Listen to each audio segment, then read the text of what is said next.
Hola, hola, hola cinescopios, ¿cómo están? Los saluda Uriel y hoy vengo a recomendarles una gran película como Videodrome.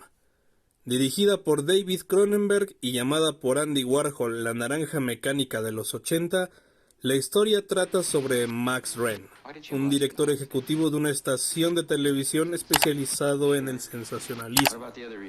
Disgustado y aburrido de la programación habitual del canal, es introducido a un VHS llamado Videodrome, un programa de televisión sin historia que consiste en ver a personas ser torturadas y mutiladas hasta la muerte.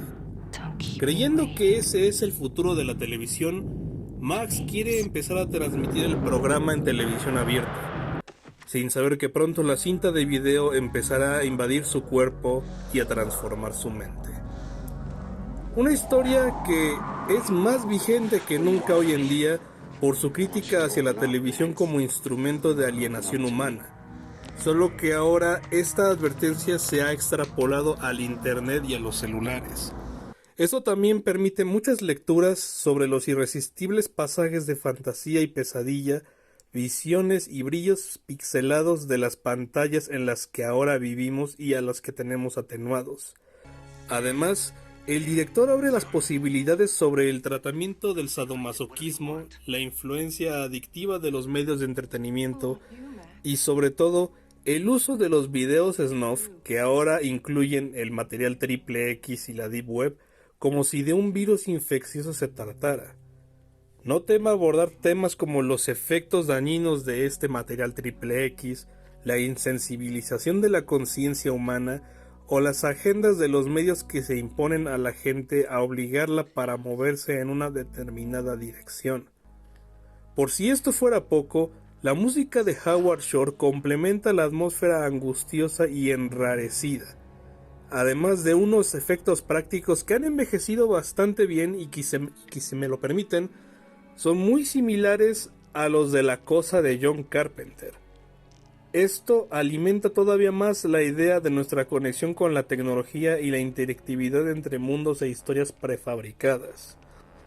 Tomando en cuenta su fecha de estreno durante los 80, se visualiza como si fuera un horror que pasa de la seducción a la dependencia, una visualización espeluznante y excéntrica de las imágenes y de sus espectadores.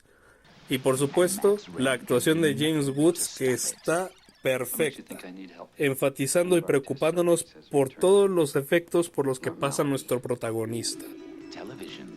Tan ingeniosa como alarmante en el desmantelamiento de la voluntad propia, la principal conclusión de esta película es el brillante y oportuno comentario social sobre las motivaciones más oscuras de los medios de comunicación dentro de la programación, y cómo esto puede mezclar la línea entre la fantasía y realidad, el control consciente de la mente dependiente de los avances tecnológicos.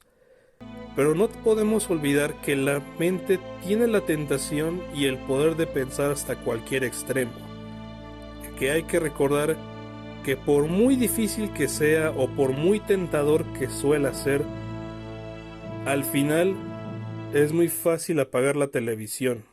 Sin nada más que decir, cuídense y nos vemos en la próxima película. Chao. Te invitamos a ver estos videos. Suscríbete a nuestro canal, dale like y comparte. Long live the new flesh.